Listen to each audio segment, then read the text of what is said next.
So I'm going to go see Guar. Is that what I heard? Yeah, you have to go see Guar in a few months.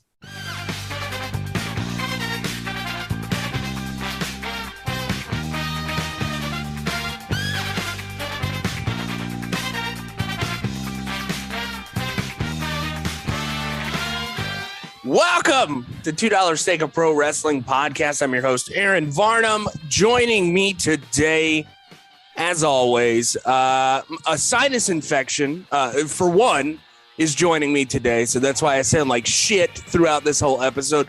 But first off, Cookie. Yes, sir. Tolbert.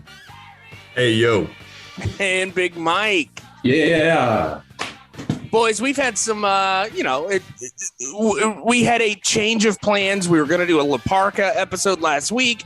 Schedules did not align, and here we are having to do an episode on Razor Ramon. So we will talk about Scott Hall in a little bit. But first off, Big Mike, your past 2 weeks, what's been going on? Did you hike the Appalachian Trail? Like, what's going on? I did not, unfortunately, get to hike the Appalachian Trail. I don't know what I did. Big news is I took a new job within my company that I work with, so I'm going to get out of clinical care. Kind of excited for that. Making big boy moves. And then, I had a shortened weekend this week, but ultimately I still got to golf. Oh, I was in Georgia. Fucking me. That's why we couldn't record last week. Yeah, because you were in Georgia. You were the reason why we could not record last week. Well, I got a lot going on in my life right now. Georgia was awesome, by the way. Had a great time. Played some golf. Ended up doing the vacation adult thing with kids where the day doesn't work out the way you plan. And so you just sit in the house while they run around and watch TV and drink beer with your college friends. So it's basically what you do Monday through Friday, but in another time, like in another town area. Yeah, town. And we add the beer, and I don't really sit around and drink a lot of beer during the week, but it's cool. It's really mindfucky. So Columbus, Georgia is right on the border of Georgia and Alabama. Well, Alabama is Central Time. Right. And so not only were our tea time was in Alabama, but there was also the time change that weekend. And so it just really fucked with my brain. And I think it fucked with the college kids that were supposed to open the golf course because we got there and they weren't there for like an hour. Yeah. And they clearly rolled up and we're just super hungover. But it's really kind of trippy because time change, 2 different time zones, but then towns in Alabama can just choose to still be on Eastern time. So that's a thing too. It's Alabama, brother. I can't imagine like trying to Google something and be like, hey, this store's supposed to open at 9, but then they're on Central Time. So I don't know. Anyway, very interesting life lesson there. Glad I lived at the beach though. Overall, great 2 weeks. Yeah. Other than the whole Scott Hall dying thing. Yeah. Other than the whole Scott Hall dying thing. Yeah, that ended up being like a topic of sadness in our group chat throughout the past week. So yeah, thanks for bringing it up again. Turning the knife. We'll be talking about that in a little bit. Tolbert. Oh, well, let's see. It was St. Patty's Day this past week, of course. Oh shit! Did you work? No, it was actually off this year. First time I've been off on St. Patty's in years, man. I did not go anywhere near downtown. We did some light partying. We went to Dropkick Murphys. Were in town the Friday before St. Patty's Day. So we went and saw the Dropkick Murphys at Greenfield Lake Amphitheater. Which the day before that, you cooked as yakitori. Yeah, and we did some yakitori tailgate at Dropkick Murphy's show as well. It was pouring down rain, but us being tailgate professionals and rugby players that we are, Mike was gracious enough to let me borrow his tent. We had another one, so we set up and despite the rain, we had a really good time. Did some car bombs, did some tailgating, went and saw Dropkick, playing an awesome sold out show. How many people of color were there? The Dropkick Murphy show? I don't know. It was a nighttime show, so yeah. Okay. Oh, I couldn't really make out the faces of the crowd. That was funny. I wasn't going through taking a head count or anything. Uh-huh. I can say there weren't many. Sounds just like a Dropkick Murphys fan right here. But it was a good show. I was gifted a free ticket. So that was very nice of a friend of mine to hook me up with a last minute ticket so I can go have some fun. But otherwise, it was work taking care of a baby. And we actually took her out for the first time to her first brewery. Big Mike joined us at Flying Machine Brewing. Had a good time, had some beers, kept it low key. It's funny. You waited like what, 2 months for maybe even closer to 3 months. Mike waited 24 hours, like 4 days. It was 1 week, and it was also not a pandemic going on. But I will say, at Flying Machine, Aaron, we saw a cat in a stroller. Yeah, we did. We did. Wonder if they Aaron followed Brown? Terry the Tailless. I did not ask. Was Terry cuter and much more friendlier? This was like more of a Maine Coon, so it was like very, very long and shaggy hair. I didn't ask. I don't care about cats that much. You care about Terry. You like Terry. I like animals, but I don't think they need their own Instagram accounts. Terry needs his own Instagram. In fact, we just posted on Terry the Tailless about his beautiful adventure to the Arboretum today. If you are following Terry the Tailless right now, it looks like he just posted it, and currently up to 50 likes in about 10 minutes. More than anything the $2 steak Instagram account has gotten in the past 2 weeks. So, Tolbert, Should we start doing a tag team? That's the real question. Say what? Should we start doing a tag team between Terry the Tailless and $2 steak? See what I'm saying? We need a collab. We need to do cross promotion. Collab. Yeah. I think that's probably the way to do it. I got to get him a little cat-sized shirt of the Dory Funk shirt. So, And we had 12 likes on our Stone Cold Day post, so that's something. yeah, sure is nice. Cookie, did Chase get beat up in the last 2 weeks? Chase did not get beat up. Nothing crazy has happened from that other than, let's see here. I pretty much finished up my winter quarter. I'm on spring break right now. So, yeah, nothing's crazy happened. Chase has not stabbed anybody. No more Trump supporters have come around, so none of that crazy stuff has happened. I will say last night, I realized that I need to get the hell out of Lakewood, Colorado, because at 3 a.m., outside of my apartment, I heard a drunk man yelling that someone was going to come and get him. I don't know who that person was, but over and over, he was just like, come and get me. And there was a lot of bitch-ass N-words and pussy-ass N-words. I was very, very confused as to what was going on. It's probably that homeless guy having flashbacks about that car. Probably was. Did you get to see any of the UFC fight night yesterday from Britain? I did not, unfortunately. I missed Go it. out of your way to watch it. Every single fight was a banger. There was every single one. And that Patty Pimble guy, the guy with the really bad hair that looks like me, like if he was in shape. Yes, I know exactly what you're talking about. Like he looked great. There was a really badass spinning back elbow knockout to a woman. It's called a Judas effect. Yeah, exactly. It was a Judas effect on a woman. I've tried that on Jasmine. It doesn't work. Did y'all happen to watch the most heavyweight boxing match ever on Saturday? No. Did you have it on at the bar? Yeah, we did.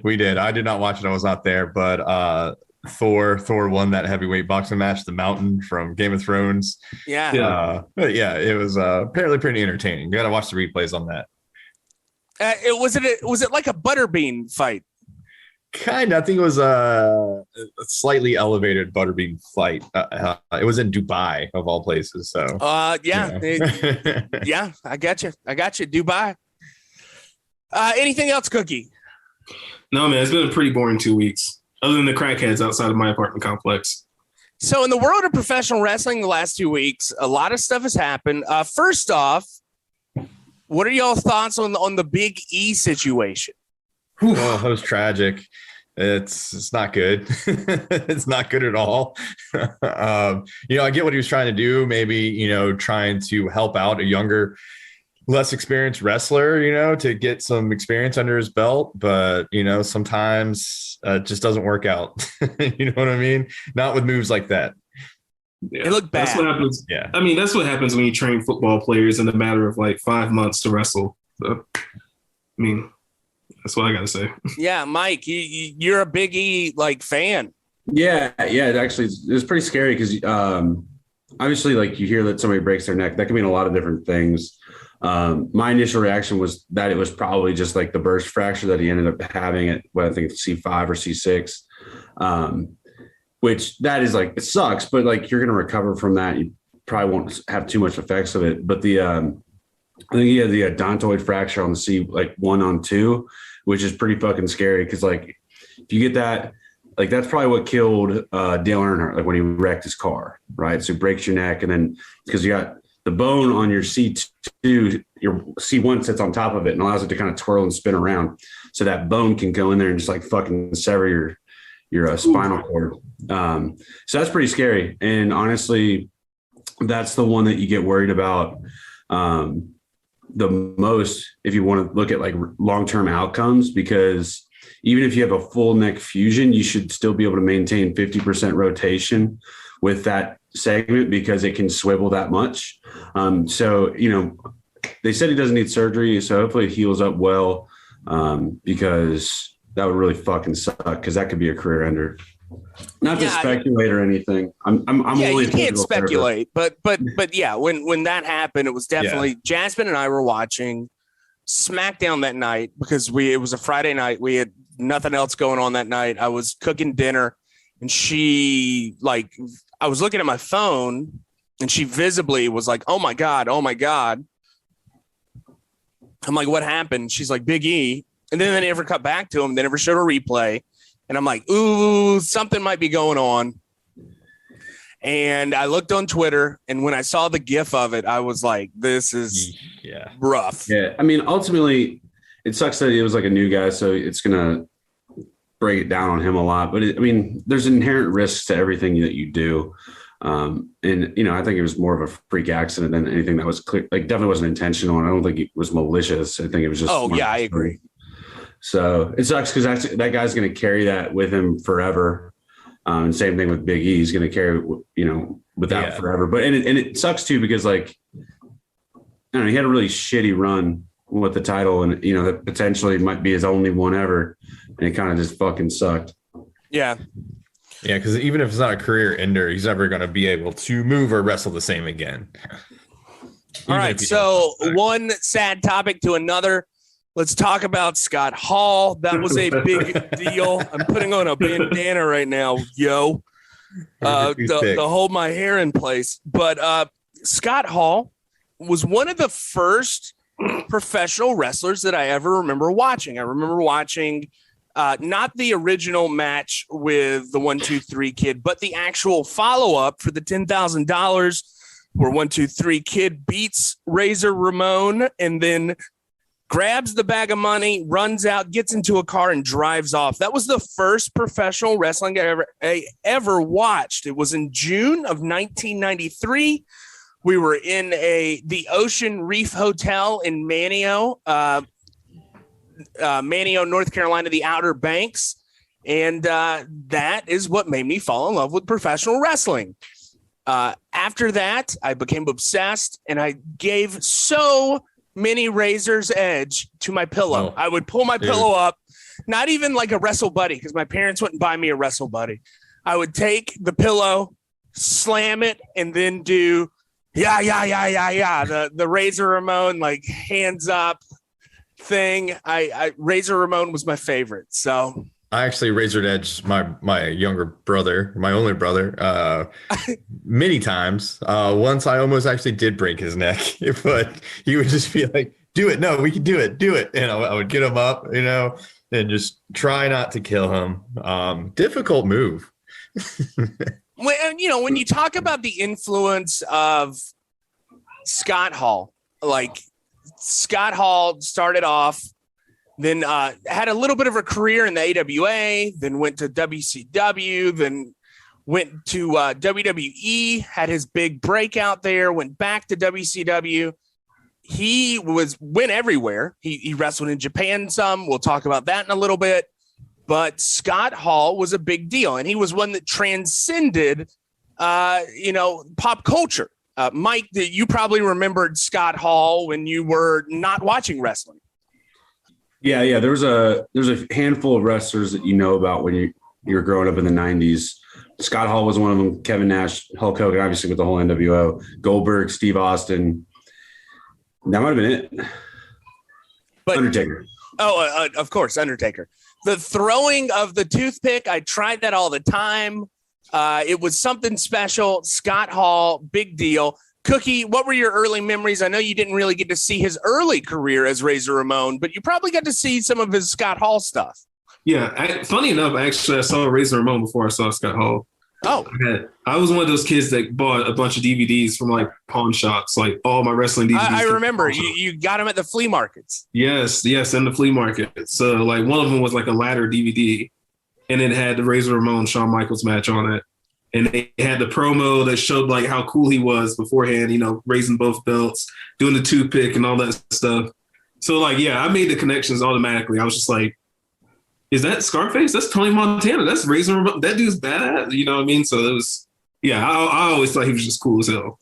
You know, Scott Hall, like thinking back, like there was an era where I thought he was a piece of shit. You know, like he would come to indie shows drunk, but then like you think about it more, it's like, yeah, I mean, he had a lifestyle where he lived hard, and you know, some people, those demons kind of overtake your life, like we've seen with Jake the Snake Roberts and things like that. But Scott Hall was a good human being ultimately. We got to see this week, I found some weird stuff. Him going to the Jerry Springer show to help out a couple kids, these two kids born HIV positive. And it was a tough life they had to live. Scott Hall came in and was a very sweet human being to them. And it ended up being like this very wholesome moment. Cookie found us an article about them years later talking about that moment and how it affected their lives. He had an effect on people that was larger than the wrestling business. And I think that that it cannot be understated that Scott Hall was very, very influential to the 90s and to the 2000s. Anything else, Tolbert? Your thoughts? What? I mean, it was a tough one when it heard, you know, because a lot of wrestlers have passed away over the past couple of years. But this one was definitely tough because he was definitely the most imitated, you know, or in my case anyway. I imitated him the most, you know, the walk, the toothpick, you know, razors edging my brother. Just he was just that rough, just kind of like just bad guy that we all loved. You know what I mean? It was a tough one. You know what's funny? I never thought that he talked normally. Like I didn't know that he did not have that Cuban accent. I looked him up and I was like, oh, he's from Baltimore. And then I was like listening to his AWA interviews, which was before he did the character, and he was just a normal dude, you know? And I'm like, this is not Scott Hall. But then you watch all the stuff and he became his character. And a lot of times, you know, he's a great wrestler. He's a good performer. He's not the most technical wrestler, but he's got a great character. He knows his character, and he makes the people buy into this character. You know what I mean? Very old school, more like, you know, we see in the regional, you know, types of wrestling and stuff from the old days. You know, that's one of the reasons I love him so much, because he makes you buy into his character so much. He's a big dude too. He's a big dude. So let's talk about some Razor Ramon matches.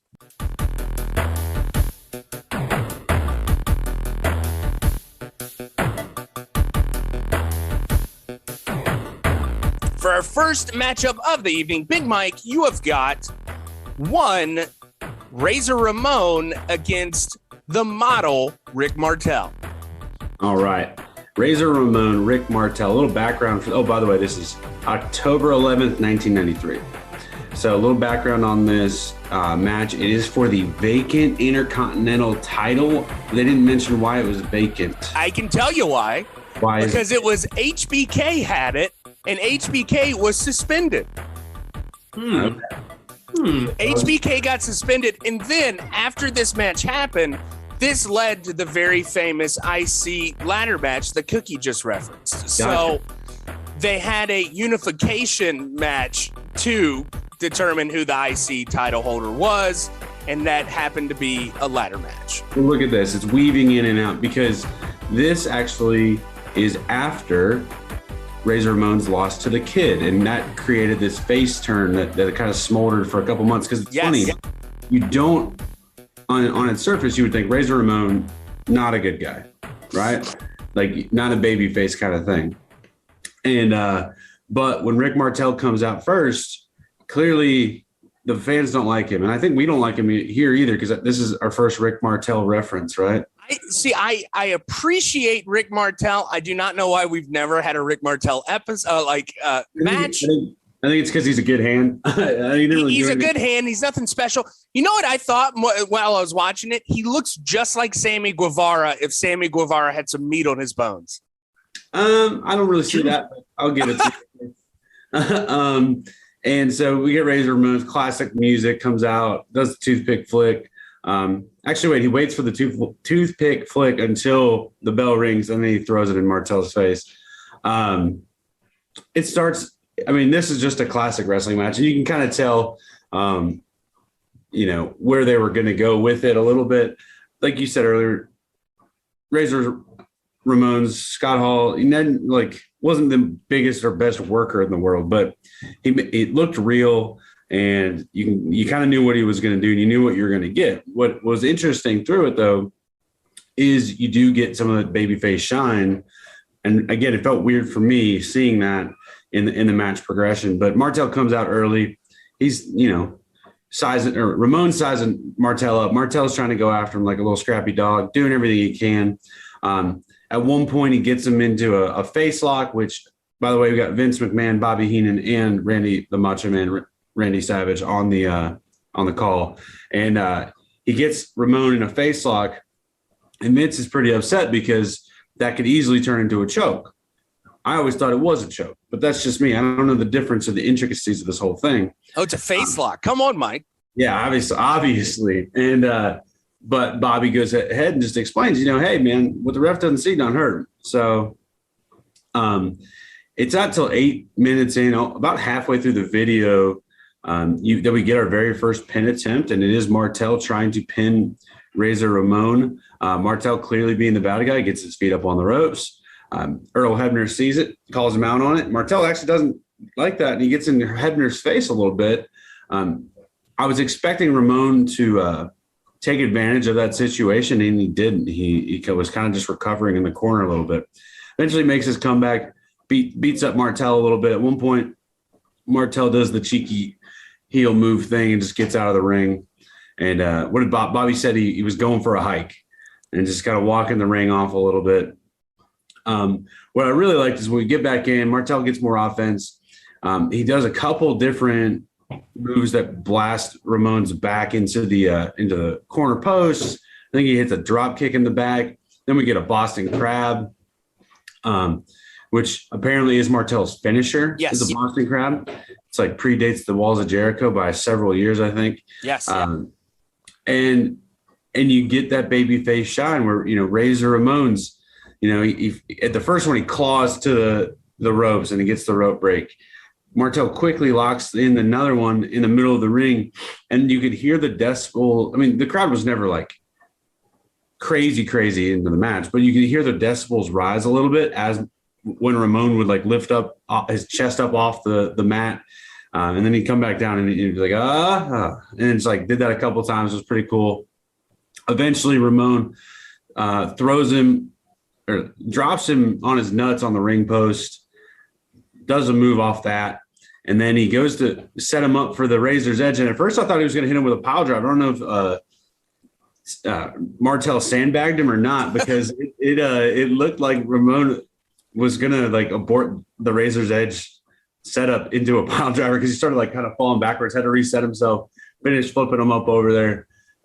Hits the Razor's Edge. 1, 2, 3. Razor Ramon becomes the Intercontinental Champ. Crowd liked it. Good little match. Decent little amount of chain wrestling, which was kind of interesting. Yeah, and it was also I think the big deal it was Razor turning into a face. It was kind of like the full-fledged face turn. And another part was this was one of his first major title wins in the WWF at the time, which kind of elevated him even further up. You would hear, kind of rumblings. People always enjoyed the character, not necessarily, cheering him when he was a heel. It was one of those things where he was the cool bad guy, Yeah, and it was like the match layout was kind of just classic. Like I said, we waited a little bit to get to the first illegal pin attempt. Now that I'm thinking about it, I don't think Razor had any pin breakups. So Martel had a bunch and Razor was kicking out, obviously trying to build the crowd into it. But I don't think Razor ever pinned Martel and then Martel kicked out. So that's kind of it made him look pretty strong in the end. Storytelling there. All in all, not too bad. R.I.P. So you got to appreciate Razor before his WCW transition. Yeah, I like this version of Razor. I mean, we did the 1, 2, 3 kid match. I think I might have even done the I think we've done a couple Razor Ramon matches. I don't really remember which ones, but after watching some clips online and seeing the ones we've chosen, I do like early 90s Razor more than like WCW Scott Hall, and definitely more than later version of Razor that we got. Yes. So there you go. Any kind of social media things of the last couple of weeks? Anything else? We kind of organically have gotten back to like live tweeting AEW events, which is kind of fun. So if you're ever interested, look at Twitter. Maybe occasionally Aaron will drop a Simpsons reference. He did mention the Front Row Juggalo last week. Yes. So that was kind of nice. On Instagram, we had our 316 post. But yeah, we're just kind of chugging away. We actually lost a fair amount of not a fair amount. We lost like half dozen Twitter followers, but Instagram keeps, just. We've gained a lot of sex bots.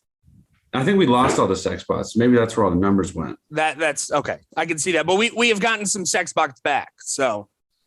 How do we get more? I'm glad you're keeping tabs on the sex bots. Yeah, I mean, I get a notification that we get a follower, and I look, and it's a sex bot. So. Not a real follower. I think they're like reading your cookies and sending them to you. That's right. That's right. That's not funny. All right. Anyways.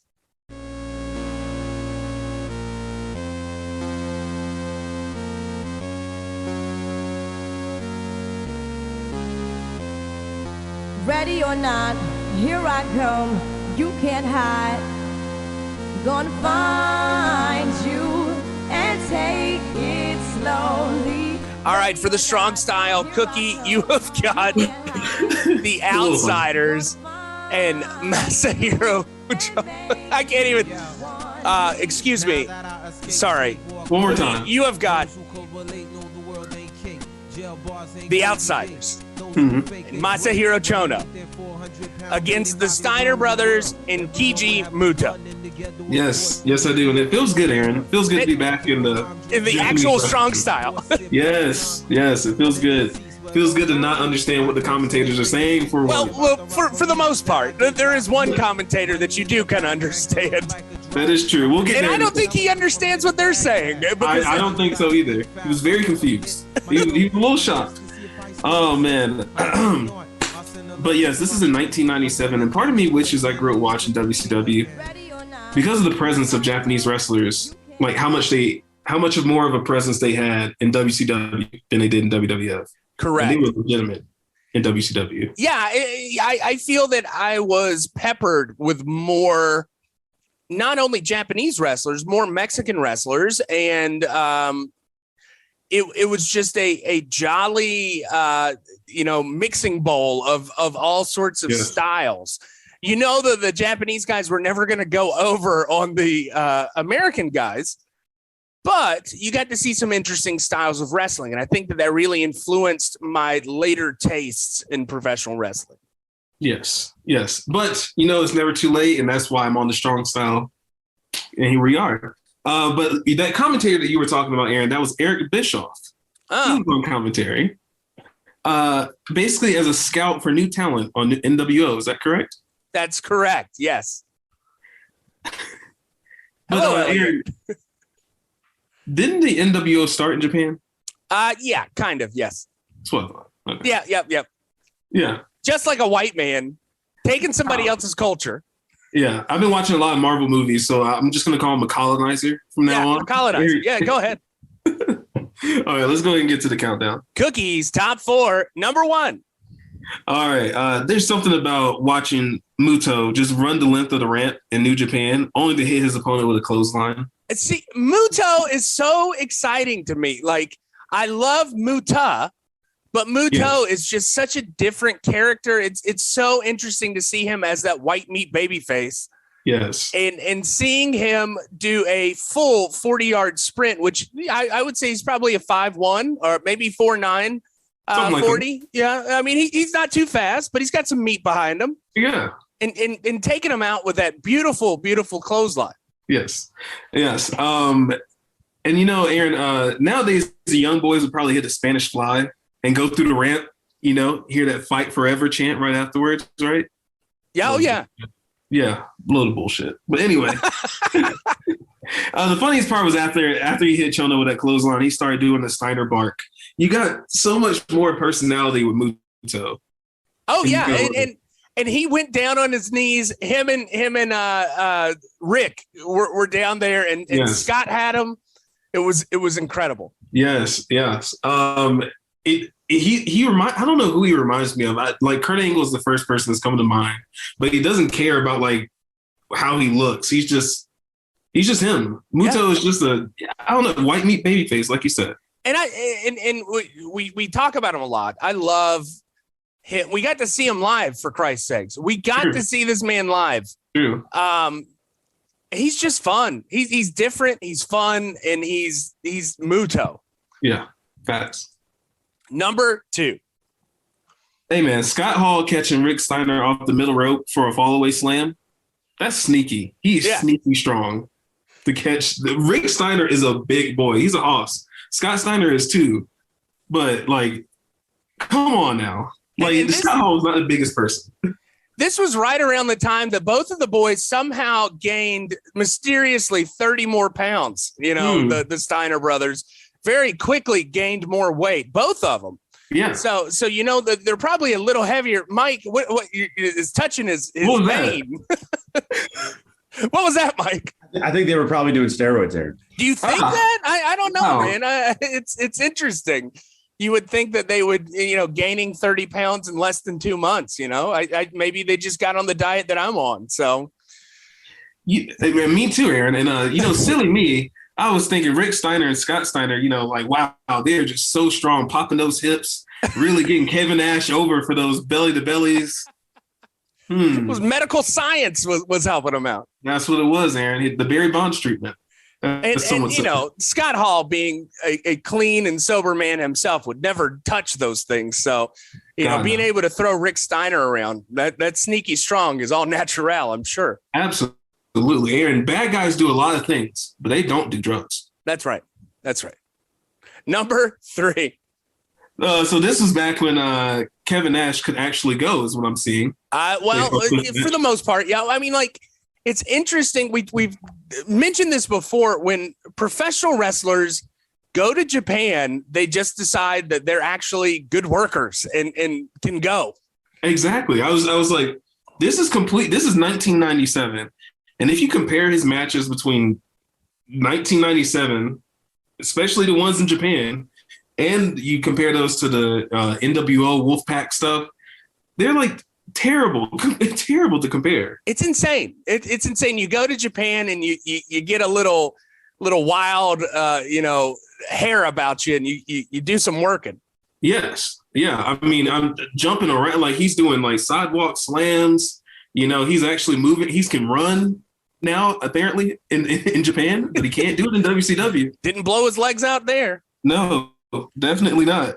But anyway, man, this match was just very high energy. It was a great pace trios match, as the kids like to call them these days. Everyone was putting on a great show. And Masahiro Chono, also complete hoss. I believe this is their first Chono match for some reason. Underrated worker, in my opinion.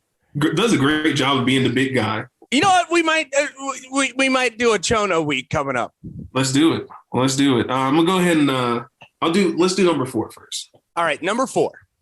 Well, I wanted this match to end with the Razor's Edge or whatever it's called in WCW, Outsider's Edge. But sadly, Muto broke up the count. But it worked itself out, though. We got the jackknife powerbomb. Scott Hall makes the cover. Poetic justice, nonetheless. And the Outsiders and Masahiro Chono go over on the Steiners and Muto. And so let's go ahead and jump to the honorable mentions real quick. Underrated chokeslam has to go to Scott Hall. Yes. Very underrated. Forgot he even did that move because I don't even think he did it as Razor Ramon. Top notch. I just wanted to speak on that sneaky influence that Scott Hall had on a lot of people, but a lot of us as kids. The spooky fingers. How many people did the spooky fingers? I definitely did, yes. I definitely did that. The hey yo. That was something. Survey time, the toothpick, throwing the toothpick, the surfboard walk, the shotgun pose. I mean, Mike just did it. Can I ask you a question? Yes. Cookie, do you think that Scott Hall would have been invited to the cookout? Absolutely.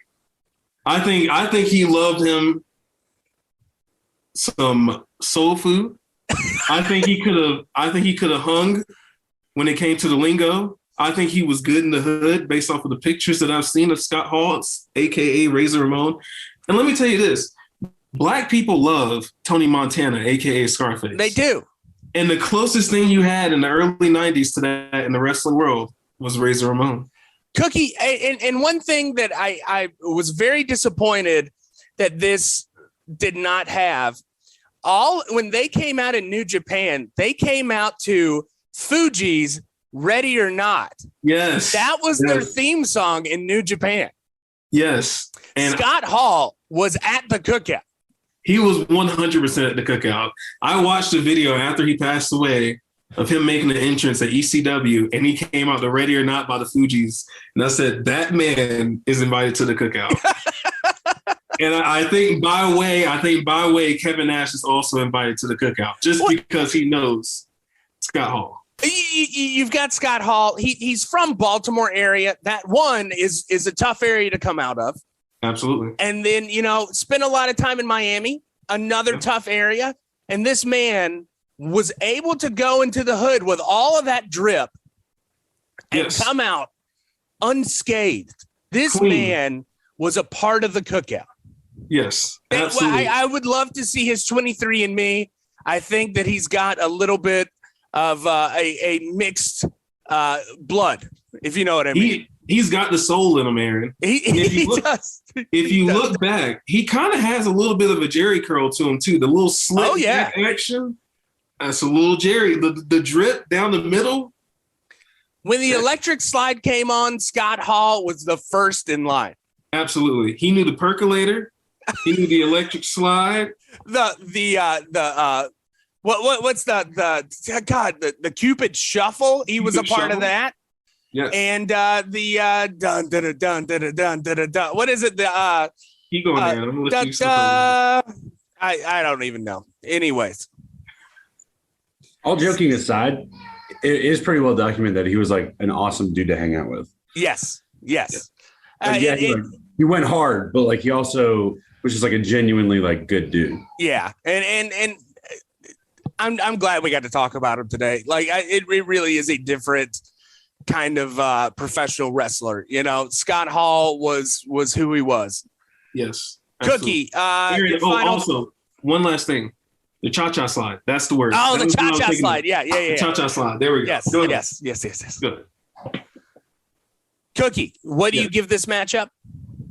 I give this matchup 5 cookies. Okay. In honor of Razor Ramon. And I just want to say one last thing. Chico, hard work pays off. Bad times don't. Ooh, damn. Mix that up. We're gonna have to cut that. Hard work pays off. Dreams come true. Bad times don't last, but bad guys do.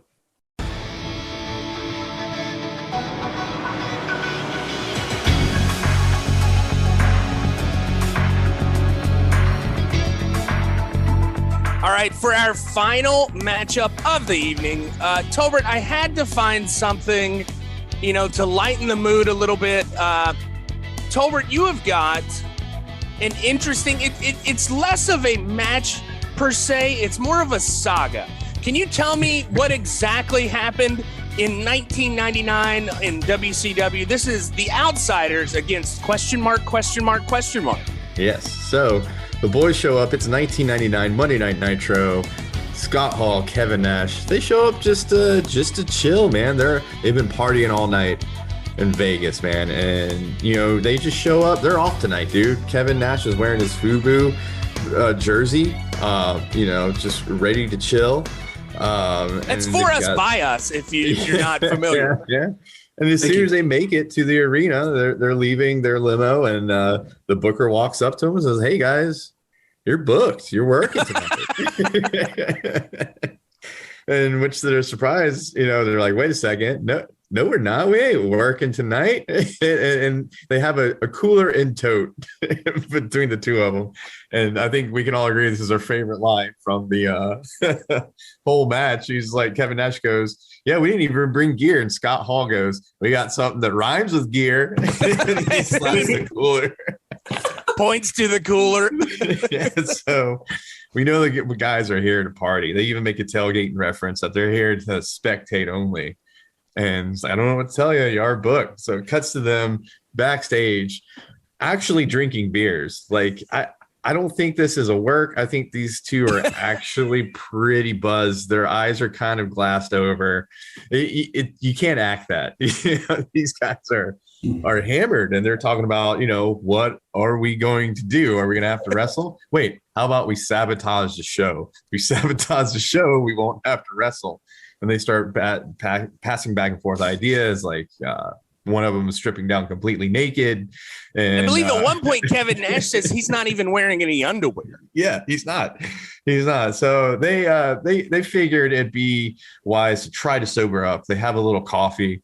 They're like, all right, we're going to sober up and see what's up. But, no one tells us what to do. We're going to do this our way. So they go out. They actually cut a pretty funny promo. They go out and say, hey, pretty much fuck TNT and those bosses from up north. They ain't going to tell us what to do. Right. And they're cutting a pretty funny promo, just being wasted. And it gets interrupted by none other than Mr. Goldberg himself. This is also a reminder why we didn't hear Goldberg on the mic too much in the late 90s. You're telling me he's not a good talker? So he's up in the crowd. He's yelling at them because apparently they jumped him in Vegas the night before. I think it was Halloween Havoc the night before. I believe that they made reference to that. Okay, so they jumped Goldberg. We're in Phoenix, Arizona, Kevin Nash's hometown. So he's pumping the crowd up. The crowd's kind of there for all of it. They love Goldberg at the moment. They love the Outsiders, but Goldberg swears revenge, and he says, "You better have eyes on the back of your head because I'm coming for you." Then there cuts back to them drinking more, and it's like, I'm not scared of Goldberg, and Kevin Nash is like sloppily taping up his wrist and doing stretches in his jeans the whole time. Meanwhile, Scott Hall's not even warming up at all. So they're like, all right, let's go wrestle this match. We hit the music. We get the classic Outsiders, intro. They come to the ring. They're like, who is it that we are wrestling?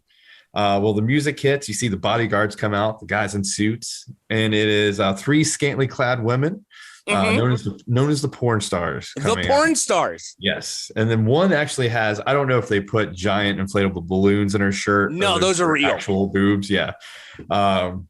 I don't know how she walks upright. I think JR even made, no, not JR, but Tony Schiavone made a reference to that, how she's not even going to be able to make it to the ring. Well, obviously, Nash and Scott Hall are very excited about this prospect. They're like, what's actually going on? The ladies make it to the ring, and they're, playfully, like, come on, we're going to fight you. We're going to wrestle you. We start off with Scott Hall, and he gets a sideways headlock from one of them, which he turns into a motorboat kind of move. And he gets caught up in the corner where she's up on the second rope punching him, and he gets it's essentially gets a full-on lap dance in the middle of the ring in front of the whole crowd. My favorite part is the hot tag to Scott Hall or to Kevin Nash. The hot tag is probably the funniest moment in the match. He steps over and he just goes, you know what? I give up, and lays down in the middle of the ring. He just lays down, to which Scott Hall joins him, and all three of the ladies simultaneously pin them at the same time. Match is over. Let's go party, boys. Let's go. We got some ladies. We got beers. Let's go. So they're flirting with the ladies, dancing with the ladies. Out of nowhere, Goldberg appears to rain down some spears. He spears Scott Hall. I think he's supposed to spear Kevin Nash a little earlier than he did. There's kind of a delay. I think Nash kind of no-sells him a little bit. And he's flirting with the gals and just won't turn around to take the spear. Right. But when he finally does, it's a pretty sloppy spear, and he almost catches it to the face. But Goldberg leaves their drunk asses laying there, and he goes off to do Goldberg things. And that's it. It's a pretty entertaining match. So ultimately, less of a wrestling match, more of an entertaining saga throughout the episode. Of course. Very entertaining, I find it. Tolbert, what's your HighKu? Beers instead of gear. Them boys ain't working tonight. Spears instead of beers. Tolbert, do you think that would fly in the 2020s? Today's market? No. I mean, they're even talking junk on the censors and the network itself. I think they actually said fuck TNT. But no, it would not fly in the market today. But what a time 1999 was. What a time to be alive. Yeah. A great time for Tolbert and I to be thrust into our manhood while watching. We were at Woodstock 3 or whatever it was. Yeah, Woodstock 99. It was a different time. I am sad at the beginning of your episode or your match. Tony Schiavone's doing a stand-up in front of the audience, and somebody's got a big ICP sign behind him. That's the one thing that you missed on your thing. Oh, sorry. I did miss that. We always got to bring up ICP when we can, just like the Juggalo that was at Dynamite this past week made it so much better. Of course. Juggalos always make everything a little better. That is it for this week's episode. Thank you for listening to $2 Steak. Next week, boys, who do we want to do? We want to go back to La Parka? Or do we want to do? No. Mike doesn't enjoy the Spaniard wrestling style. No, we'll figure something out. We're gonna do a porn stars match. We can't do that. No, we're not gonna do a porn stars match. Val Venus. Wait a minute. Nothing but Ho Train next week. We could. We'll figure it out, and we'll just do something exciting next week. Thank you for listening to $2 Steak, a pro wrestling podcast.